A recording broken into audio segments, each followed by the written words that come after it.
Seguimos falando sobre o enigmático objeto interestelar 3I Atlas, que continua a se transformar diante de nós enquanto viaja para o interior do Sistema Solar. E em breve vai realizar o seu periélio, quando estará mais próximo do Sol, por volta de 29 de outubro deste ano. E bem, novos dados estão surgindo e apontam que ele não é bem um cometa, porque ele continua desafiando nossa compreensão típica de cometas. E também de asteroides, planetas anões e muitos desses outros objetos menores que existem dentro do nosso sistema solar. O 3I Atlas é do espaço interestelar, então é de uma vizinhança celestial completamente diferente. Não sabemos realmente sob quais condições ele se formou e, portanto, devemos, em geral, esperar que ele seja bem diferente do que é. E agora temos essas medições de polarização do 3I Atlas que vão de julho até agosto. E é bastante impressionante porque mostra o crescimento do 3I Atlas à medida que ele se aproxima do Sol durante esse período. Ele vai continuar crescendo com sua coma, que é essa combinação de gás, poeira e plasma, e também mostrando estruturas únicas dentro da coma. Pelo menos é isso que esses dados de polarização desse artigo sugerem. Olá, sejam muito bem-vindos ao Matematizei.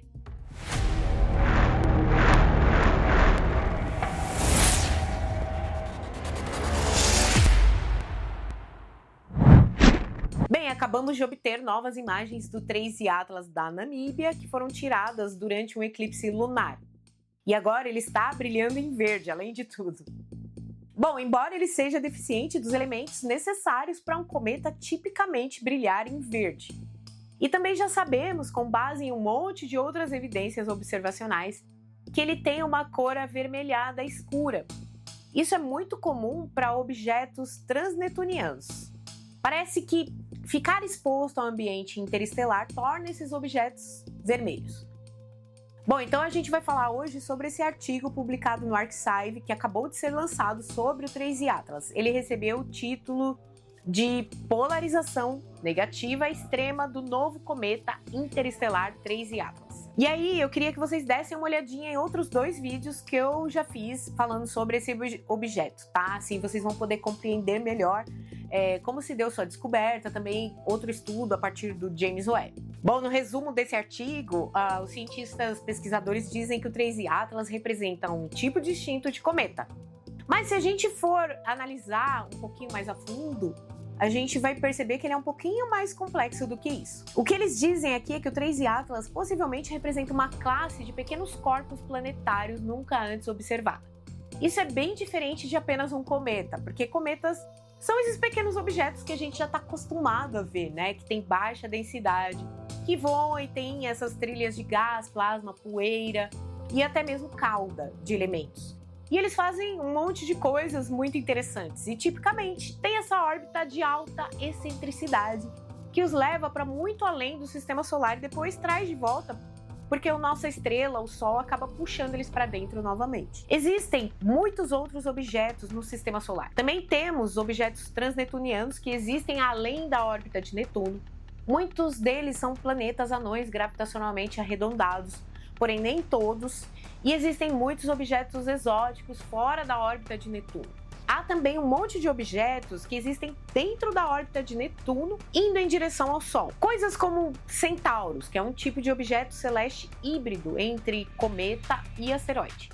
Então, eles fazem esse desgazeamento ocasionalmente.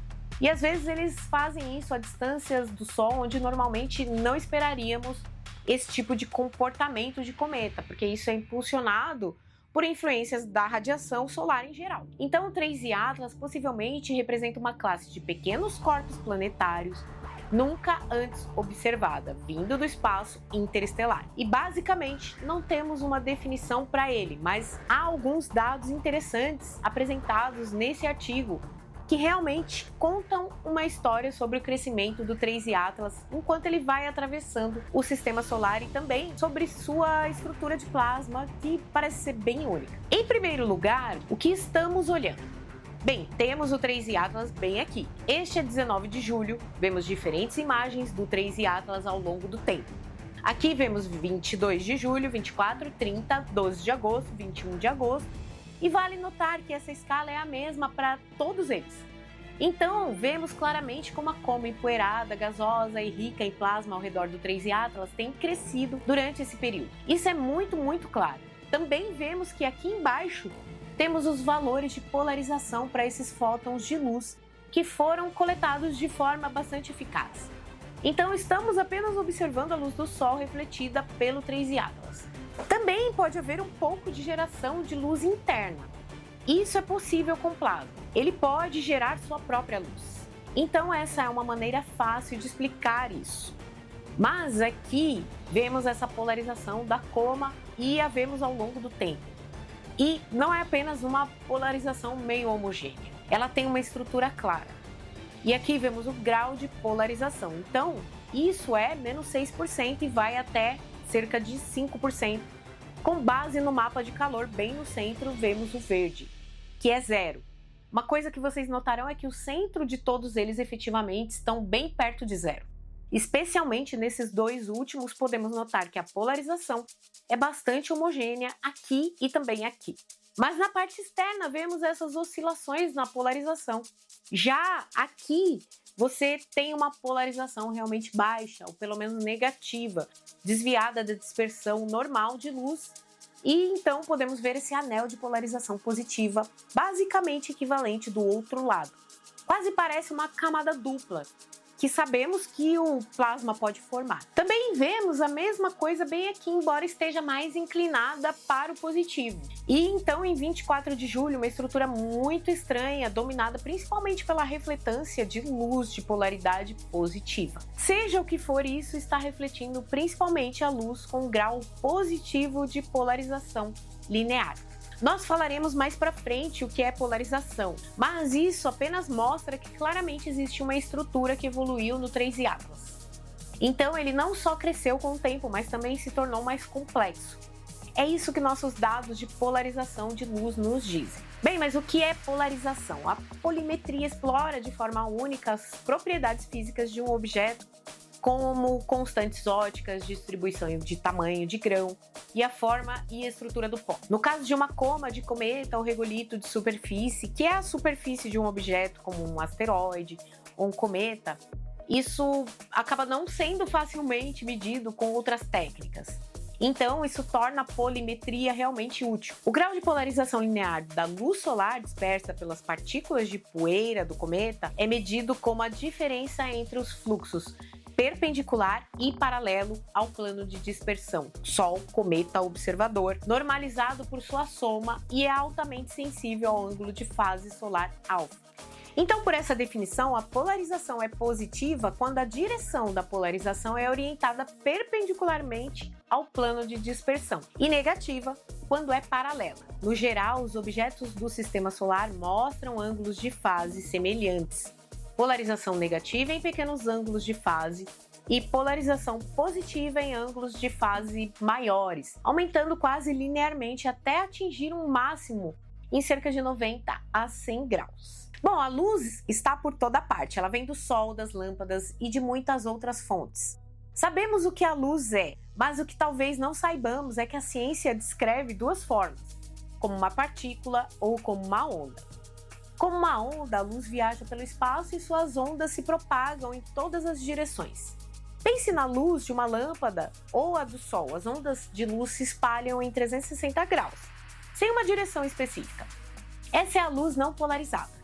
Mas e se pudéssemos alinhar essas ondas? É aí que entra a polarização. A luz polarizada é aquela que foi filtrada para vibrar em um único plano ou ângulo. É como se a luz que antes se espalhava em todas as direções agora estivesse organizada para seguir uma única direção. Você já usou um óculos de sol polarizado? Eles funcionam como um filtro. Quando a luz do sol atinge uma superfície como asfalto ou a água, parte dela é refletida em ângulos que causam brilho. Os óculos polarizados cortam essa luz errante, permitindo que você enxergue sem o ofuscamento do brilho. É por isso que eles são tão bons para dirigir ou pescar. No espaço, algo parecido acontece. A luz do Sol, que é não polarizada, atinge cometas e outros objetos. Quando essa luz reflete nos grãos de poeira ou cristais de gelo do objeto, ela pode se tornar ligeiramente polarizada. É isso que os cientistas estão fazendo com o Trace Atlas. Eles analisam a luz solar que reflete nele para entender o grau de polarização linear. Essa informação revela muito sobre a composição e também a estrutura da poeira do cometa. Então, não estamos recebendo de volta uma luz solar pura, mas sim uma luz que foi alterada. E essa alteração nos conta a história do objeto.